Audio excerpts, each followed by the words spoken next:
NZ Aerosports, Icarus Canopies, now Gyro. That's right, we've rebranded, and Gyro is our next generation. It honours our founder, as that's the name we knew him by, but Gyro also marks the start of a new chapter.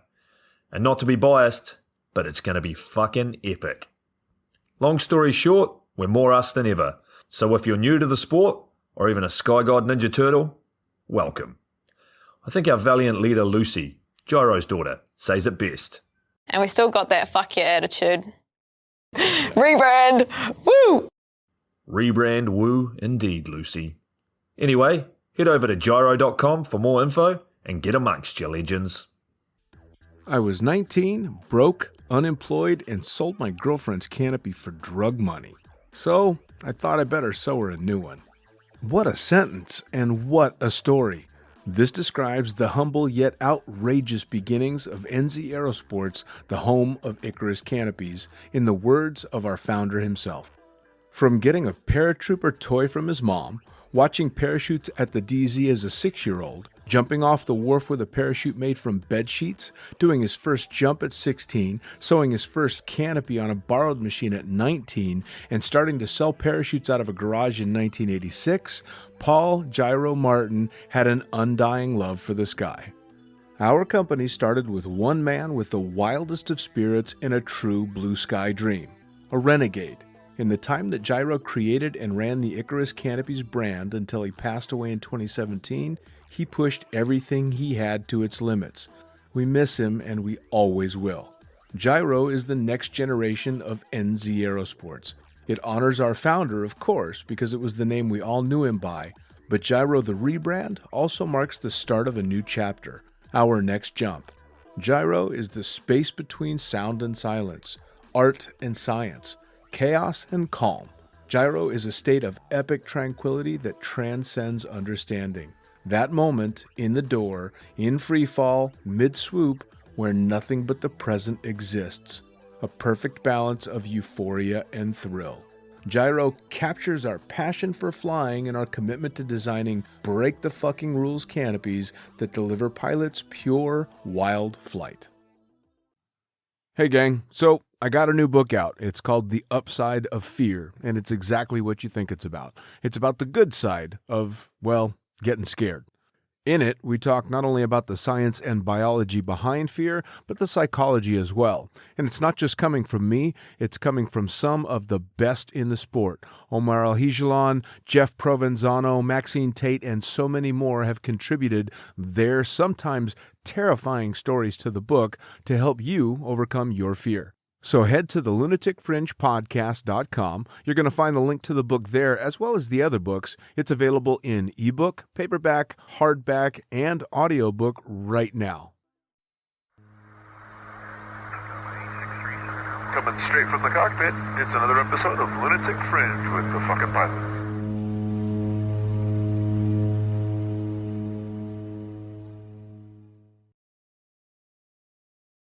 Ready, set, go. All right, we got another edition of Lunatic Fringe Into the Void with the fucking pilot. Once again, I'm in the can, and once again via Skype, I've got a couple of people to chat with about some really cool shit in the sport. So tell me, who the fuck are you guys? This is Matt Gertis from Squirrel. And Mike Steen. From Squirrel. So what the hell's a Squirrel for those that aren't into skydiving or anything like that? We make wingsuits and equipment for base jumping and skydiving. So wingsuits, that's the craziness flying down mountains and the shit that Nick and Matt Munting were with me talking about. Exactly. Yeah, those guys are prime examples of the amazing things you can do in a wingsuit for sure. I'll tell you what, coming from somebody who knows next to nothing about actual wingsuiting and having seen its progression only from a distance, I'm continuously amazed at how quick everything's progressed and the way the things that guys are able to do, guys and girls are able to do. But to back it up a bit, obviously you didn't just start off in the sport to having people flying down mountains. How'd you guys get started in skydiving in the first place? It was one of those things for me personally. For Matt, I saw it and just knew immediately that I wanted to do it. It wasn't like oh, that's interesting. I might be into that. It was more like, holy shit, that's exactly what I want to do. And what I initially saw was base jumping. So um, that's the whole reason that I got into the sport. It was base jumping that brought me to it. And back then it was a paper photo that somebody showed me of Frank Gambale jumping through the steel at the Auburn Bridge. And Wow. I was just like, fuck, you can do that? You can jump off of something with a parachute? Well, and to see that picture, I mean, he was one of the original ballers, man. Yeah, for sure. I was in Tahoe at the time. I was skiing mostly back then. And somebody showed me that photo. I was just like, dude, it took me a few years to get the time and money together. But yeah, that's why I started. Nice. Yeah, I was much older than that. I started because of old horrible movies like Drop Zone and Point Break, and you know. Couple of classics there for sure. Yeah, man. I know a lot of people that got started that way, but those are maybe the new Point Break, and well, I suppose the new Point Break has got a lot more to do with the kind of flying that you guys do. Yeah, they've got some wingsuit scenes in there and base jumping, so it's definitely a little more relevant to what we do here at Squirrel. Yeah, for sure. Now, so you decided that you wanted to start skydiving because you saw the picture of Frank making a sick base jump. And did you just go out to, was there a local drop zone? You just went out and learned how and started flicking shit, or what was your progression? So like I scraped together a little bit of money for an AFF jump and did my first AFF jump at Paris, actually, not long after that. And then that was all the money I had. So I went back to normal life, which was mainly paragliding and skiing. And then a couple years later, I was paragliding a lot with my buddy Jimmy Hall. And, you know, we're sitting around, we're actually packing paragliders into a D-bag for some shit we were doing in France. And he's like, yeah, man, later this summer, I'm going to base jump off the Eiger. And I was like, what? Like, you can do that? You can fucking parachute off of the Eiger? I was like, can I come? And he's like, yeah, dude, you got to learn to skydive first. And then yeah, like we'll totally do it. And so at that point I did have like a little bit more cash, I guess. You know, I was living in a car in France and Wow. raced down to, it was actually a funny story. I was driving to Po to take an AFF course there because supposedly it was the cheapest in France. And then on my way to Po, I literally drove by Tellard. And at Tellard, I saw these like skydiving wind blades and windsocks and parachutes landing. And I was like, well, this place seems closer. I pulled over, walked in, and did my first or my second AFF jump. So I basically restarted the AFF course with one of their local instructors. And that was it. So your first AFF jump in Paris Valley and your second one is in France. Yeah, Tellard, France. And then after those, I did 7 jumps, obviously, for the AFF course. A few more. I think I had 11 skydives when I left. And they're like, cool. So where are you going? And I was like, Lauterbrunnen. Just like, what the fuck? I was like, see ya. So you were absolutely a fucking nightmare from an AFF instructor's point of view. You did absolutely everything we pray our students aren't going to do. Pretty much couldn't have been worse. I mean, the guy, Kevin Hardwick, my AFF instructor, is a wonderful guy. He was, you know, relatively understanding. He'd taken people for their first base jumps off of Brento with skydive gear back in the day. So, you know, he understood. And I had a pretty solid paragliding background, so flying with parachute wasn't really an issue. And I mean, of course, it's stupid, but, you know, I lucked my way through it. Wow. What about Steam Machine? Well, I started skydiving in 2003, 2004, and it was just kind of on a whim. I was already a paragliding instructor and speed flying pilot and all that kind of stuff. And yeah, just went out and did my FF in a day at Lake Wales. And then I didn't do anything for about the next probably 6 to 8 months. And I actually came across JT Holmes in a wingsuit at our local drop zone because I was there for some paragliding and speed flying stuff. And I saw his wingsuit and I was like, dude, I want to do that. And he was like, well, you should probably do jump number 8 and 9, 10 and so on. So I did enough jumps to get my first wingsuit, and then I guess the rest is history. How many jumps was that? Well, of course it was 200. Of course.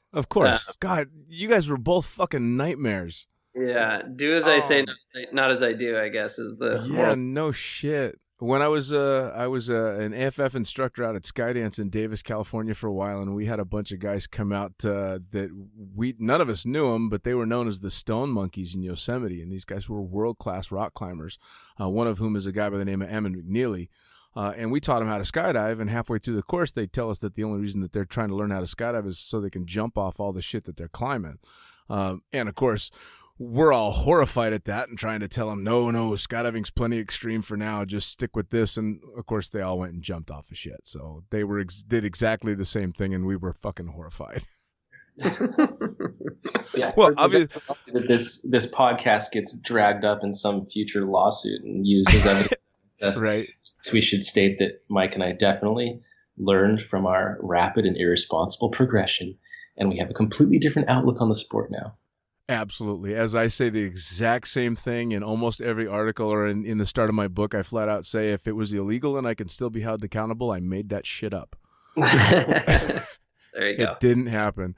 Well, so obviously everything, worked out for the most part, but any sketchy stuff? I mean, you guys kind of went balls to the walls right out of the gate. I mean, that's pretty hardcore. I think that anybody who's been in the sport for more than 10 years, especially the sport of base jumping, is only alive because they were a little bit lucky. Probably more than once, right? Yeah. So, I mean, I don't know anybody that hasn't had close calls, and I don't even know if mine are exciting or even noteworthy, but I think that a lot of times people in base jumping don't give luck enough credit. They start to think that they're alive still because they're so fucking awesome. And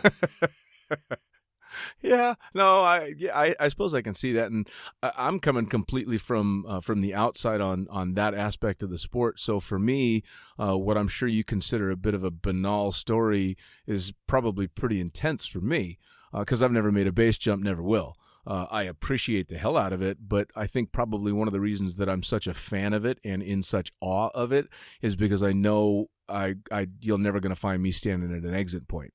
So it's all impressive to me. Yeah, it's impressive. It's stupid. It's wonderful. It's a lot. Absolutely. Well, I mean, come on. Some of the best things in life are fucking ridiculous that you just shouldn't have done. You know, I mean, some of the stupidest things I've ever done turned out to be the best. Yeah. So, first base jumps for both of you guys. Twin Falls, 2005, I guess it would have been somewhere in there. 2005, 2006, and it was pretty mellow. I mean, at that point, I had thousands of hours of paragliding time and speed flying time, and even some flying skydiving canopies and base canopies, ground launching them, that sort of thing. So the fear wasn't like the landing or flying a pattern. It was like, whoa, this thing better open, and all I need to do is land it. So for me, it was pretty quick after that, right? Because all of the sort of pieces to the puzzle, most were there. It was just learning how to pack and how to not screw up an exit. So sure. Well, it sounds like both you guys had a shitload of time under the nylon for sure. Yeah, flying the parachute was definitely the easy part compared to paragliders. Base jumping canopies at least are just they're kind of a joke. So yeah, that was cool. You guys kind of were backwards with the whole thing. I mean, all the time under a much more complex wing, and then backing down to a more basic one with a base canopy. And I'm assuming this is all base specific stuff that you were jumping. Oh yeah, for sure. Yeah. Yeah.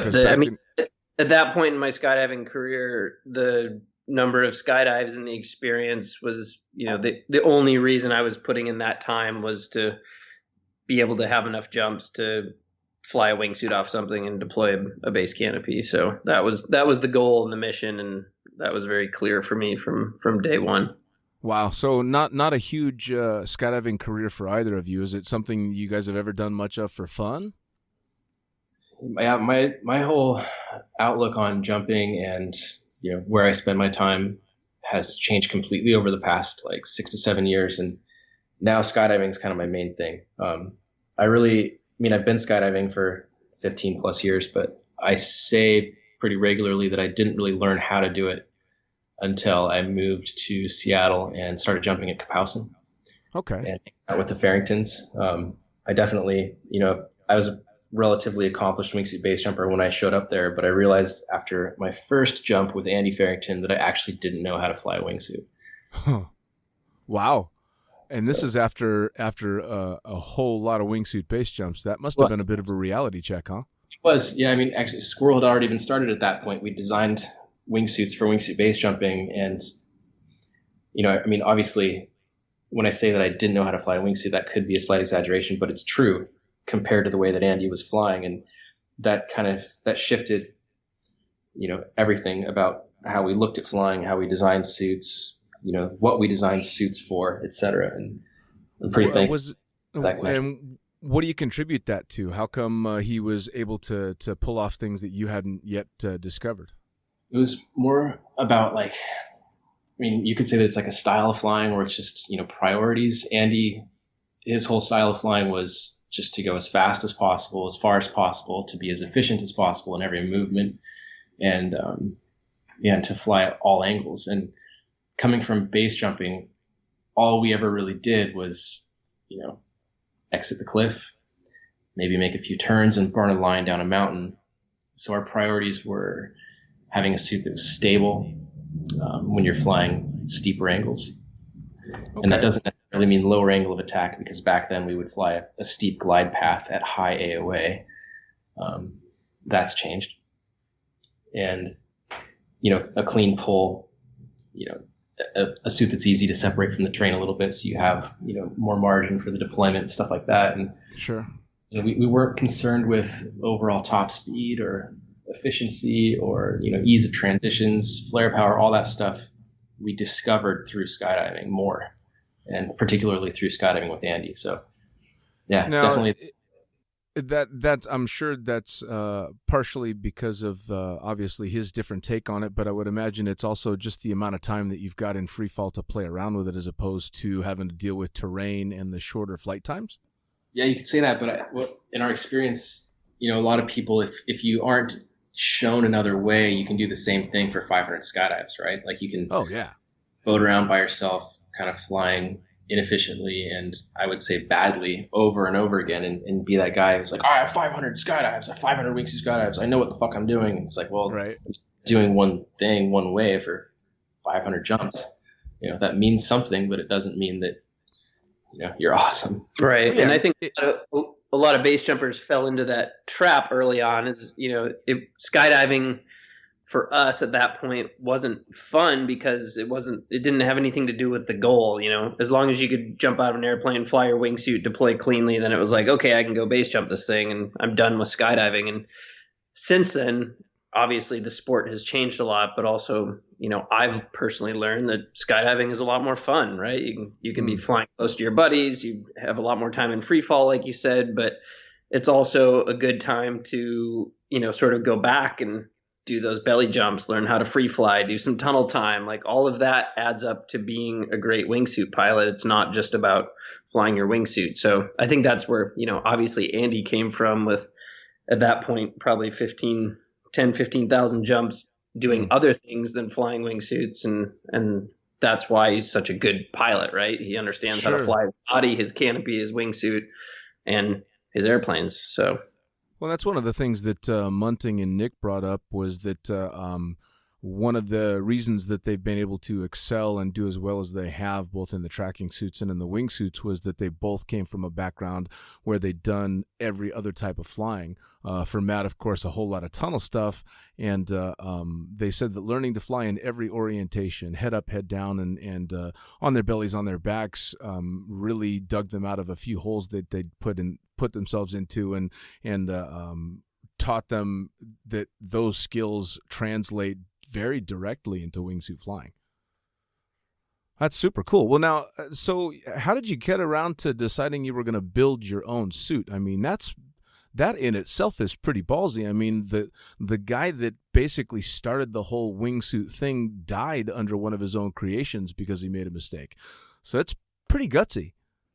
Yeah, for sure. I don't know. It's when I say for sure, I mean that the pioneers were gutsy. I think much gutsier than modern day industry people. Since I'm not going to refer to anybody as necessarily these days, but it got to the point where I was wingsuit base jumping a lot, and I liked the gear I was jumping, but I'd had some negative experiences with it, some experiences that I thought were the result of, I don't want to say design flaws, but I felt like the gear could be better. I gave feedback to the people who were making the gear, and didn't really get anywhere with that feedback. And I got to the point where, hey, like I don't feel entirely comfortable jumping this stuff for these reasons. I see how it could be fixed. What do I do? Am I going to stop jumping because it's taking some of the fun out of it for me, or what? And one of the options was to make my own. Wow. Now, did you have a rigging background when you started this? No, none whatsoever. I mean, I'd been involved in the paragliding industry for a while, and I had access to the Ozone Paragliders factory, and that's basically the link. That's how it became possible. Wow. We started with one model of suit just for experienced wingsuit base jumpers, and that was it. That's, in our opinion, that's all it really ever needed to be. It didn't need to go further than that, but somehow it always seems to go further, though, doesn't it? I guess. Well, now, what kind of things were you seeing that could be improved upon? Obviously, not without pointing any fingers, but for the more experienced jumpers, what things were you seeing in the suit that were making you uncomfortable? Back then, internal pressure was not consistent for a few reasons. So you could be flying along, maybe close to terrain, and start to have a loss of pressure in one wing, which creates significant asymmetry in the suit. Sure. Maybe your suit would pass through a certain angle of attack that would starve the inlets, and you'd have a lack of inflation or pressure in both wings. Also a problem. The pull wasn't always clean. Sometimes you would reach for your VOC and find a bunch of fabric. And there are other issues too. It's suits have come a long way in the past 10 years. Sure. They really have, more than most people jumping now can really understand. But there were accidents, there were issues, there were problems, and while all of those accidents, issues, and problems are now around today in different ways and for different reasons, I am really thankful that, not just me, that everybody in the industry has put more thought into making suits easier to fly. Sure. Well, and I'll keep referring to Nick and Matt. We discussed the fact that it's not good for gear manufacturers to have people going in on their gear. It's just that simple. So from the perspective of not wanting to lose friends and the perspective of not wanting to lose customers, it's never a good thing to have a substandard piece of equipment in our sport. And I say our sport, but again, I'm never going to be a base jumper. I am definitely an outsider when it comes to base jumping, although I understand the draw and the lure to it.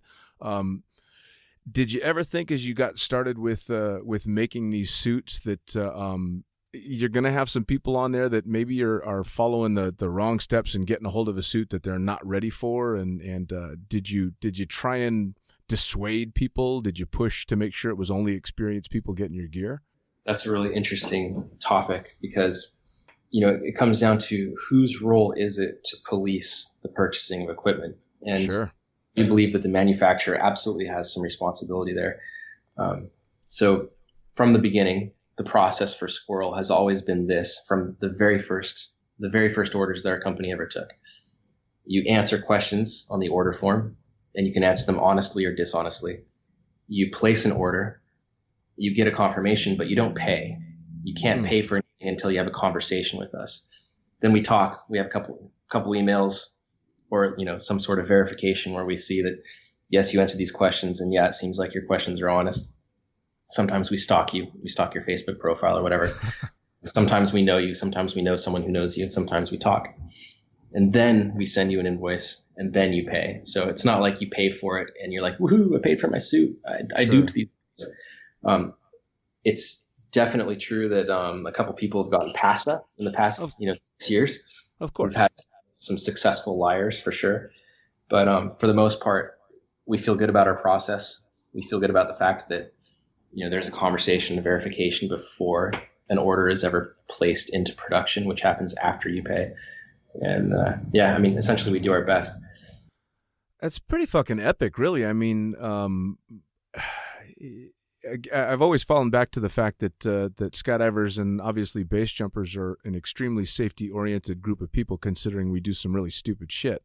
But back in the day, when I was coming up in skydiving, the stiletto was like the most intense canopy you could get out there. And the running joke was that you had to have 500 jumps before you could buy one of these.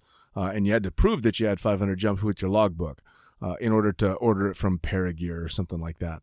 But you could go in and buy it at most gear stores, and nothing stopped you from buying it from, Joe Blow that's selling one in the corner of the hangar. So at some point, you guys doing your due diligence, you can only do so much. Somebody's going to get a hold of that wingsuit if they want it bad enough.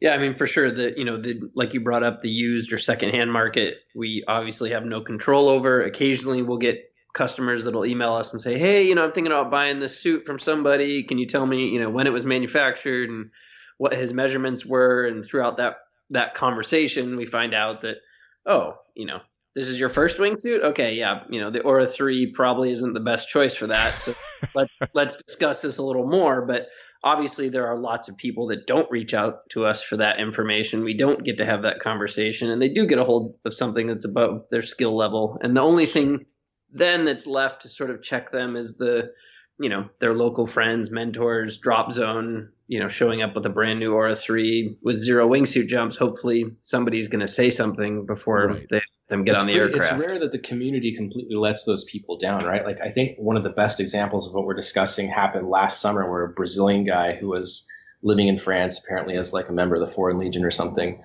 he lied his way through our order process successfully, with references and jump numbers and stuff like that, got his gear and showed up in Lauterbrunnen with a wingsuit. And do you have skydive gear? Yeah. Yeah, he had a skydive gear and basically 0 experience. And a bunch of people talked to him. He got talked off of exits multiple times. People had deep conversations with him saying, bro, this is absolutely suicide. You are for sure going to die if you do this. It's a fucking terrible idea. It's the worst idea you've ever had, and it's the last thing that you're going to do if you do it. And he was like, yeah. And I mean, basically run out of Lauterbrunnen by the community, people really doing an excellent job of describing to him all the reasons that this was guaranteed death. Shows up in Brento, rides the Brento bus up, waits between groups to jump by himself, and obviously, he fucking goes in. So it's not like these people just need, a word of advice. It's not like they need a little bit of guidance. There are too many examples of people who don't listen. They don't want to listen. They don't want to hear it. Even if they're nodding and saying, yeah, I get it, I understand, thank you for the advice, et cetera, the words aren't getting through. Yeah, no, well, I mean, some people that's just it. They're going in one way or another, whether it's, making a ridiculous base jump. They do something stupid on a skydive. They do something stupid on a motorcycle or in a car. Some people just aren't going to listen, and they're, it's a one-way trip for them. Now, do you think that social media and YouTube and Instagram has a big part to play in why people like him think they can pull this shit off? Oh, that's a good question. It's a loaded question, but yeah, I mean, for sure, it definitely plays a role in people's decision-making process, and whether they're actually doing it because they want to post that video on their own account, or because they see other people do it and it looks so easy. You look at, like, Matt and Nick are perfect examples. You look at some of the flying they're doing. I look at some of the flying they're doing, and I'm like, that looks so easy. And then I go out and try it. It's like, it's not that easy. So it's, there's a balance there between, are they doing it because they want to post it on their own page and get those likes, or are they doing it because it looks so, other people make it look so easy? I mean, there's a lot going on, and that dynamic with social media and YouTube and Facebook and everything is it's complicated, and it's and I suppose when it comes to stuff like wingsuiting, the videos that people are going to see are going to be the ones that are the badass videos, because the ones that go horribly wrong never make it on YouTube. So people don't see when someone just completely screws the pooch and ends up going in, like this guy in Brento. That's not going to be on YouTube. They're going to see the successful jumps, or maybe the ones that almost were that bad, but the pilot managed to pull it off, and then it just looks even more badass to somebody that doesn't know what they're looking at. For sure. The lesson there, that's the most common lesson in base jumping, I think, is that, things go terribly wrong and you get away with it. Mm. That's the lesson that most people learn, because when you learn the lesson that kills you, you die. Yeah. There are a lot of valuable lessons learned by base jumpers half a second before they went in, and those lessons aren't retained or passed on as easily. So It's just, it's a harsh way to look at it, but it's very, very true. And and I'm sure you guys have seen it a hell of a lot more than me, but you can see from the outside the personalities that are aiming in that wrong direction. And some of them are just, they're unreachable. There's no other way to look at it. This person is not going to listen to reason, either because they saw that video or maybe they got lucky and didn't learn the lesson from it. yeah, and back to the original point, it's that if a person is that way, is not always evident before they have their equipment and they're about to practice whatever they're going to practice, right? It's not really possible to see that in advance every time.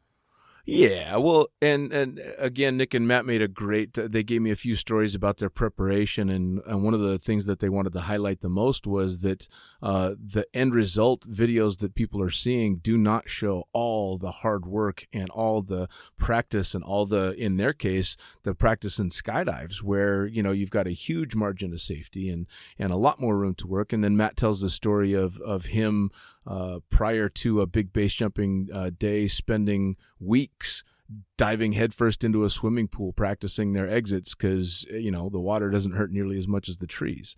All that kind of stuff that people don't see. And it's very cool. And one of the reasons that I like to be able to talk to them and guys like you is because there's somebody that's listening to this podcast that thinks that they can go pull off that badass base jump with next to no preparation. And hopefully they're listening and going, oh, fuck, maybe I can't. And I think, this is a good time to bring something up, is jump numbers are not the same across the board, right? You might have, like Matt said earlier in our conversation, you might have 500 wingsuit jumps, but you've been doing it wrong, for 498 jumps by yourself at your home drop zone in Oklahoma. Nothing against Oklahoma, but that's, that's what happens is you get these people that, have the jump numbers, but they don't necessarily have the skills. So it's tough to say, you don't have the skills to be able to jump this suit or do that. And, it's an interesting dynamic between, time in the sport, I think, is probably one of the biggest things that we can count on, right? Because if you've been in the sport for 10 years, you've probably lost a friend, you've probably had some close calls, and, you've kind of been through the ringer. Whereas, somebody with just the minimum bare jump numbers hasn't seen those things and hasn't been through all of that. Well, and time in the sport, I think, actually, in my personal opinion, is more important than jump numbers, just because you will have seen a lot, even if you haven't necessarily experienced it firsthand. I've got, 11,000 jumps, but until 5 or 6 years ago, I was still free flying delivering pizzas, because that's the fucking way I learned how. This was, Olav Zipser and the boys back in the days delivering pizzas in big old baggy suits. That's how I learned how to free fly. So all of a sudden, everybody's wearing skinny suits and their hands are down by their hips. And I'm looking at them going, what the fuck are you guys doing? And how come none of that works for me? Well, it's the same thing with the wingsuits and all this, and especially as quickly as your guys' end of the sport is progressing. This shit is changing almost daily anymore. It's insane. For sure. And there's basically two things that we've kind of covered. There's the investment, and then there's investing smart. People have to understand that it takes time. You have to practice, but they also have to understand that you have to practice relevant skills and learn from, people that are heading in the right direction. So it's one of the things that's amazed me over the past few years, trying to become more involved with education through the Next Level wingsuit training program, is it's a surprising lack of demand for training in the wing base world. To me, it's a little bit discouraging how few people are stoked on the idea of paying for training. And Which doesn't make any sense, especially when you're considering how truly risky it is. You're right. It doesn't make any sense. It's interesting because people aren't afraid to pay for training for other skydiving disciplines, right? Like if you're a brand new jumper, you've done, 30 belly jumps, you're signed off your student status, and you want to learn how to free fly. Yeah, you might go out and try a couple sit fly jumps on your own, but then eventually, if you really want to figure it out, you're going to find a coach or a mentor, and you're going to go out and do some jumps, or maybe you're going to do You're gonna go to the tunnel. some tunnel time. Pay $200 an hour for tunnel coaching and think it's normal, because that has been normalized. But wingsuiting is like this bastard stepchild of skydiving, where, you know, traditionally it was nerds who couldn't free fly, and there weren't really any rules. You could just rock up to the loading area, see 4 other wingsuits jumping whatever equipment with whatever experience, and be like, "Hey guys, can I come with you?" And, you know, the other wingsuiters be like, "Sure, just follow behind us, no problem." Right.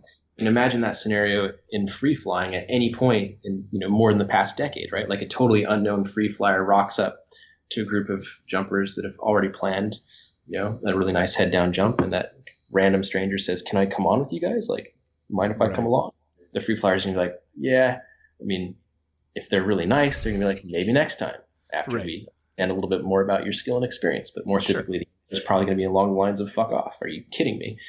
Right. So flying needs to get to that point. And one of our biggest missions over the past few years is trying to get people to take it more seriously and say, "Hey, plan your jumps, jump the plan, take other people's skill and experience seriously, and don't mix groups inappropriately. You know, stick to the plans you make and maybe train the skills you need to do it all safely." Do you think one of the reasons that a lot of the up-and-coming wingsuiters and especially wingsuit base jumpers aren't looking for that kind of training and aren't willing to pay for that kind of training is because base jumping has always been this, you know, James Bondish kind of illegal, I'm going to sneak up here and do all this hardcore shit, who's going to teach me to do this stuff kind of mentality? Yeah, that's probably part of it, is that the people who are attracted to base jumping aren't the people who are attracted to a very rigorous and structured and responsible. Sure. There's nothing but examples of that. So yeah, that has to be part of it, right? I mean, it's attracting that type of person, and we're all a little bit that type of person. Sure, but I think skydiving was absolutely that way. Even when I started, you know, it had more of that feel to it, and has come a whole long way. And clearly, it's obvious that base jumping and wingsuits are not going anywhere anytime soon. So with any luck, especially with guys like you pushing towards education and using your brains a little bit more, it's going to progress the same way. It will become more normalized, you know, and it'll take time. Maybe one way to think about it is that the current generation maybe can't be changed, you know, but the people who are coming into the sport will see it a new option for progress, progression. Sure. So maybe well, it's I'll that. tell you what. I think us old dogs can learn a little bit too, because when wingsuiting first started to become really popular, I wasn't working jumping anymore. I was a jump pilot, and I fucking hated you guys. Yeah.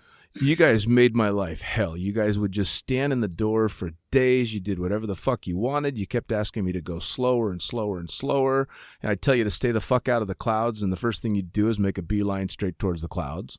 Right. You know, I hated wingsuiters for the longest time until the very first time I had a competent wingsuit pilot that, instead of doing all that stuff, was like, "Hey, what works for you? And I'm going to be going this way, and maybe you'll wave at me as I'm leaving." And I banked the airplane with him, flying a PAC 750 at the time, and I banked the airplane with him and stayed with him briefly, and all of a sudden I went, "Oh, fuck, that's pretty fucking cool. He's like a little fighter jet guy." And I learned through the course of flying wingsuiters for years now, really how cool it was. And even though it's not something that I do, I've grown to have a huge respect for those that do it well. It's because it's just impressive. That is such a good point, that wingsuits are generally a huge pain in the ass to drop zones. And without drop zones, our sport can't really exist, right? I mean, one of the things that we think about is that the sport of wingsuit flying is, you could consider it to be endangered if you consider that insurance companies might not like continuing to pay for tail strikes, right? Sure. Like, how many tail strikes are we away from insurance companies being like, "Hey, those wingsuit things don't really work for us"? Sure. And then what happens at that point? Well, and I think there's quite a few ways in which you could get into a bit of a snag, especially in the States. with the FAA being what it is, I mean, obviously drop zones have gone out of their way to piss off the FAA over the years, some more than others. And if I'm working as the jump pilot and I know that the local FSDO's got a hard-on for my drop zone and I've got wingsuits that are busting clouds all the time and it's my license on the line, guess what's not jumping out of my plane?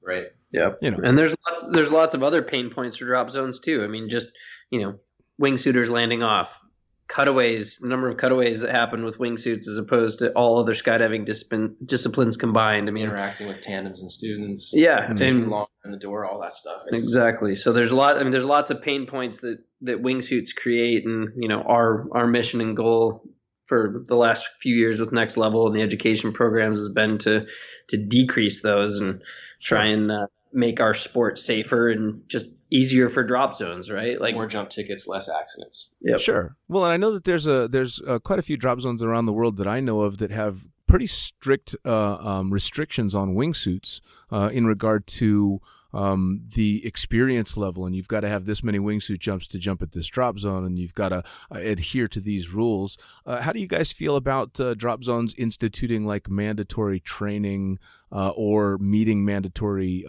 requirements for each drop zone in regard to wingsuits? I mean, again, I think all of us talking here, we probably don't love the word mandatory, but at the same time, we don't love accidents and idiocy either. So sure. Hopefully there's a balance possible, right? I would think so, for sure. We think that as time goes on and drop zone managers and owners understand what the Next Level education program is about, and the wingsuit community understands its value more, that training will become more normalized and there will be a greater demand for it. So, yeah, I mean, while I struggle with mandatory stuff, I do think that, people will start consider it more like canopy courses, right? Like canopy courses aren't always mandatory, but everybody agrees that they're such a good idea. Oh yeah. I hate the word mandatory as well. I mean, just like any other skydiver or anybody that, grew up a little outside the norm, every time you tell me I've got to do something, chances are I'm going to turn around and do exactly the opposite. I mean, that's just kind of the way we are. But I think with stuff like this, you're right. The word mandatory is a horrible fucking word. But there's got to be that middle ground where, people can have to reach certain standards just to keep them safe and everyone else safe. Yeah, I mean, canopy courses, through the excellent efforts of organizations like Flight One, have done a lot for our sport, and we don't need to reinvent the wheel, right? Like, we just have to look to that and say education worked. It's allowed people to progress faster, have more fun flying their parachutes, and have fewer accidents at drop zones. So sure. Well, and it's a great model to take a course for wingsuiting and design it after something like that. It's already an extremely well proven course. So I think you're right. And in regard to the acceptance of wingsuits, I've learned over the years that I went from hating them to tolerating them to accepting them to enjoying it. And I've got friends that are world-class wingsuiters now. I liken it to, and this will really age me, back when snowboarding became popular. I'm a skis guy. I've been on sticks my entire life. So when those fucking kids on the snowboard started plowing down my moguls, I hated them. How dare you mash down my mountain? And of course, now there's more snowboards than skis, and I'm the old fucker that's still on skis. But this acceptance and then this appreciation of it changed dramatically in skiing. I have a feeling that the same is happening even faster with skydiving and wingsuiting. I guess the only time I ever wince when it comes to the wingsuits is in what you guys got started in, the proximity stuff. Scares the shit out of me, not just for myself, but because I've lost a few friends now to it, as I'm sure you guys have too. And it's a tough mental balancing act because we all know how damn dangerous it is. How do you guys and how does the family handle that part of your passion? First, I got to say that your snowboarding and skiing analogy is perfect for even more reasons, because the ski industry said for years in the late 90s that snowboarding saved skiing. In the 80s, skiing was declining. It was sales rating worse and worse every year. It's just nothing cool about it. But then snowboarding kind of reinvigorated the industry. Skis got fatter. Ski fashion got cooler, following the lead of snowboarding, et cetera. And both industries kind of flourished. And nowadays, there's organizations like, the Australian Parachute Federation, for instance, they understand that wingsuits are driving the growth of skydiving. And Sure. a lot of drop zone owners can attest to the fact that people show up to do tandems saying, I want to do the wingsuit thing. So, who knows? Wingsuiting hopefully will have a net positive effect on skydiving in the long run.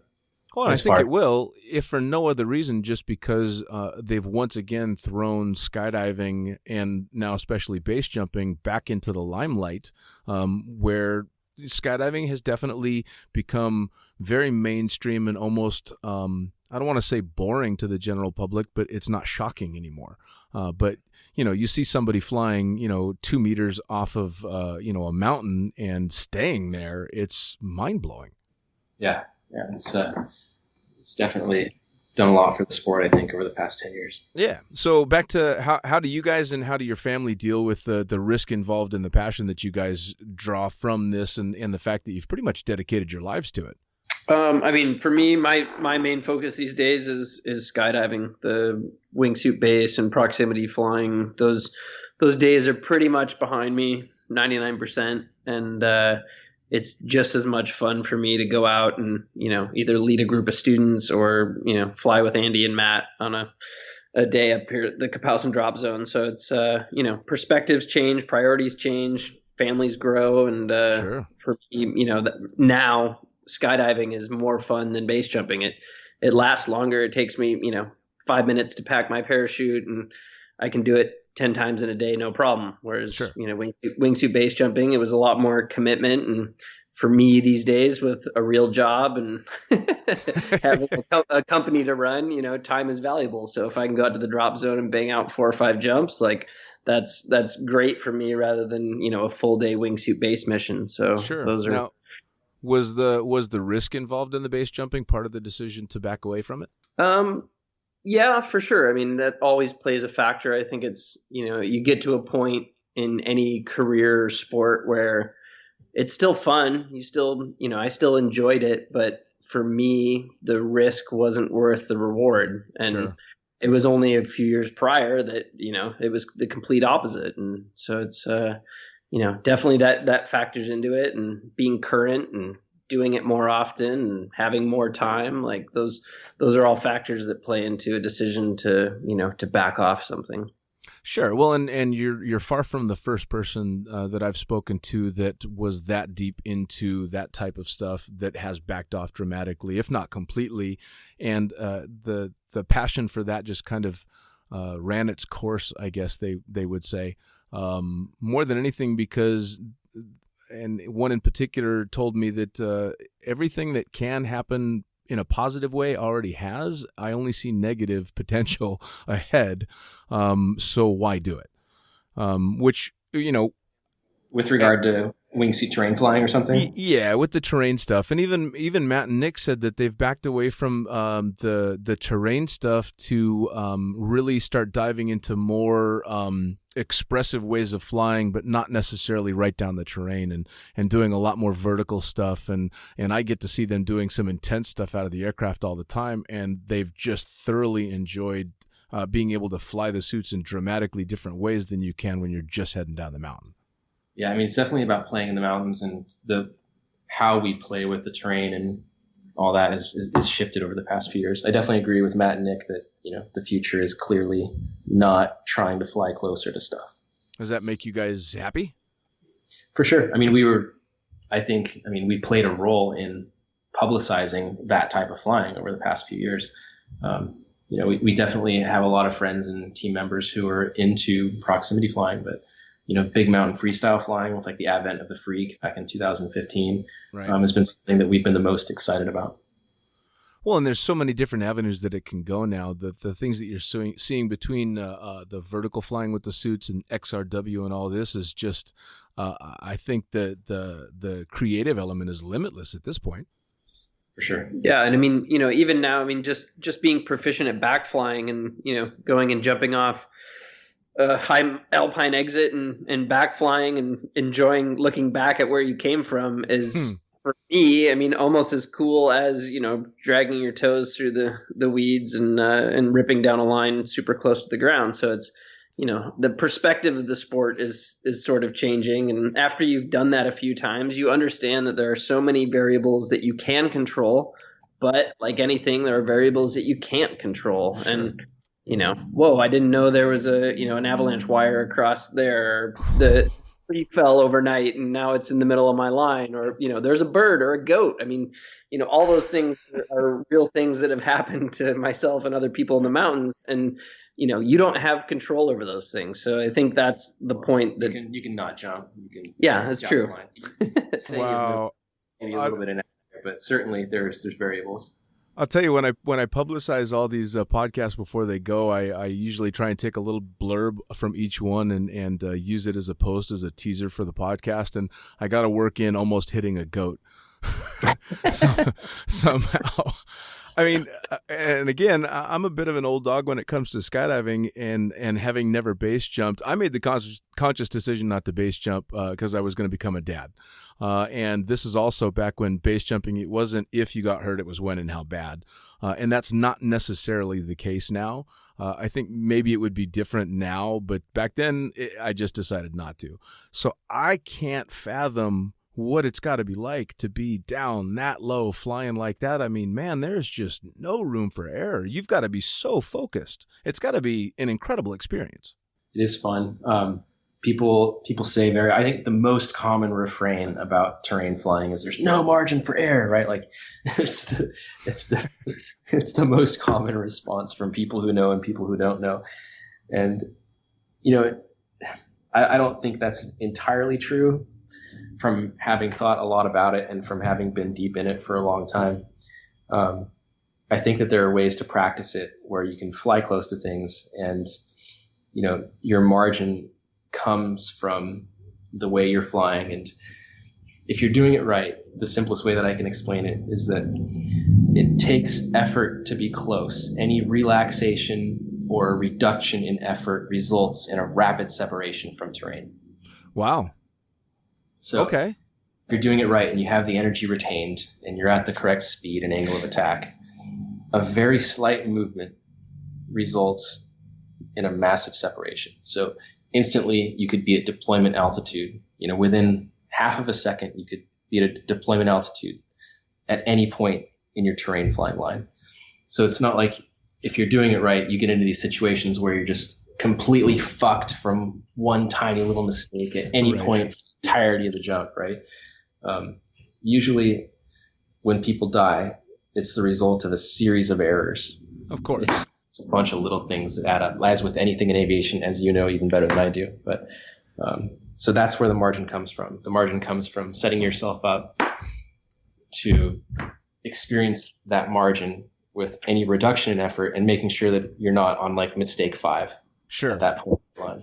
Sure. Well, and I'm guessing, again, with Nick and Matt, they said the easiest way to avoid those situations is just to know when to jump and when not to jump. For sure. One thing that I stress over and over to people is that it's a conditioned sport, and the best way to not jump in bad conditions is to not hike up or go to the exit point in bad conditions. Because once you're there, for me personally, if the weather's not good and I hike several hours up to the exit point, or I make the trip and get there, and whatever, it's the last day of my 2-week vacation in Europe or whatever it is, which that's typically referring to other people since I was living there. But, if you're on the exit point and the conditions suck, 10 times out of 10, you're probably going to give it a try because it beats hiking down. You came all this way. Well, and the anticipation, the temptation, it's all there. Yeah. I mean, I was on Baffin Island once with Jimmy and he's like freezing our asses off on the exit point. And he said, if you told me that if I jumped right now, my parachute would just be a pure block of ice and probably wouldn't open, I would jump anyways because it might open too, as opposed to out in the cold. It's like, I'd still go because it might open. Fucking hell, man. It must have been cold. Yeah. So, I mean, a lot of people find themselves in that situation where it's like, yeah, it sucks. Conditions aren't good, but, I'll probably be okay. I might just live. Sure. And the best way to avoid that situation is just to not go to the exit point in the first place. Choose your conditions wisely and only hike up if you know it's going to be good. So know the weather, know the conditions, know the site. Yeah, no, I would think that those would be the biggest things, just besides, proper gear checks and all that. Just knowing the conditions and where you're at's got to be the biggest thing. Knowing the line you want to fly and having planned your dive big time. So you get somebody that is listening to this podcast and all they want to do is go do this kind of stuff. What's your advice to this guy that's never made a jump before? What should be his progression? What should he be thinking about instead of just trying to get his hands on a set of wings? Skydive a bunch. Cool. Skydive a bunch. Keep skydiving. Skydive some more, and link up with people who have a good bit of time in the sport, who have hopefully a reasonable outlook. Don't learn from your significant other. Don't learn from people who just learned yesterday, and understand that there are things you don't know that you don't know. Don't learn from your significant other is a damn good piece of advice. It's not one that most people would give, but it really is a damn good piece of advice. You can't have all that emotion and that anxiety that comes along with a relationship and a learning experience. It's bad on both sides, especially if the relationship is young. Oh yeah. Oh no. I couldn't even fathom. There's no way in hell. Well, and to add, learning with a significant other plays a major role too, right? If you and your significant other get into a new sport together, a lot of times that can lead to, somebody that's in it for the right reasons, somebody that's in it for maybe not all the right reasons. One person progresses faster, one person progresses slower, but they both want to do that, special trip to wherever to go base jumping. I mean, there's lots of factors that play into that as well. But taking a slow progression and, really learning from people that know what they're talking about. And, that kind of goes back to what I was talking about earlier. You might have somebody at your drop zone that has 500 wingsuit jumps, but those 500 wingsuit jumps, maybe 450 of them were over 8 years ago. And so the technology's changed, the equipment's changed, the teaching techniques. So learn from somebody that really knows what they're talking about, with current gear and is, part of the leading edge of the sport, because there are a lot of people out there that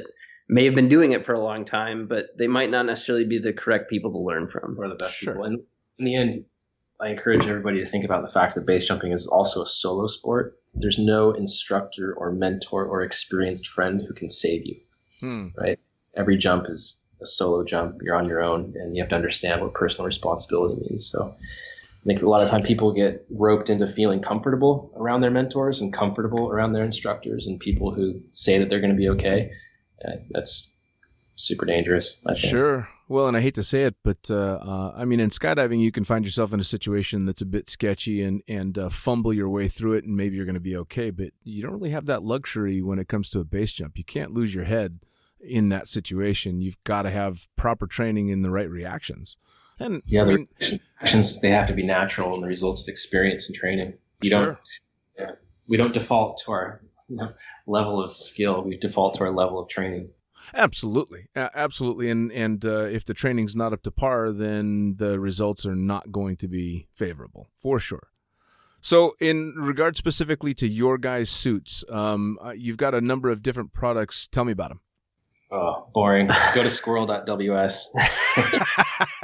Well, all right. So have you got stuff for, say, somebody like me that wants to get into it slowly? You've got entry-level stuff, intermediate, advanced. You've got the whole kit?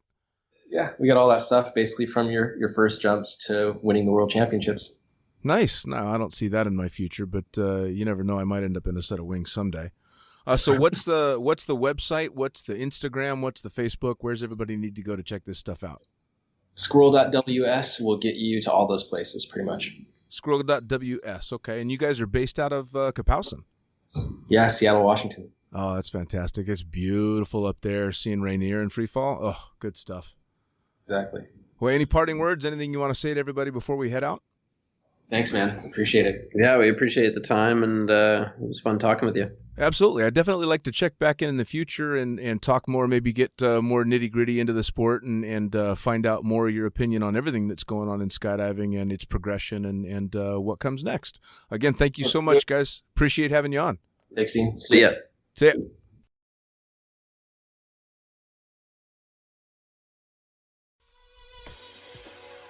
Well, there you have it. Another episode of the Lunatic Fringe podcast brought to you as always by, well, wait, not as always, actually. Brought to you now by Gyro. Formerly known as NZ Aerosports, you'll head to gyro.com for their next level line of canopies. By Pussfoot, the Extreme Sports Collective. Head over to pussfoot.com to check it out. By Summit Parachute Systems, check out summitparachutesystems.com to talk to Jarrett Martin and the gang about kick-ass pilot rigs, rigging courses, and more. By Flyaway Indoor Skydiving, go to flyawaytn.com and check out all the cutting-edge stuff to come. By Pure Spectrum CBD, head to purespectrumcbd.com to check out their wide range of CBD products. And as for us, head to the lunaticfringepodcast.com to listen to any of the hundreds of episodes currently available, hit the link for our YouTube channel, pick up your copy of the Lunatic Fringe book or The Accidental Stripper, and get a sneak peek at upcoming guests. Once again, thanks for listening, and we'll see you next time.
Get on the fire, get on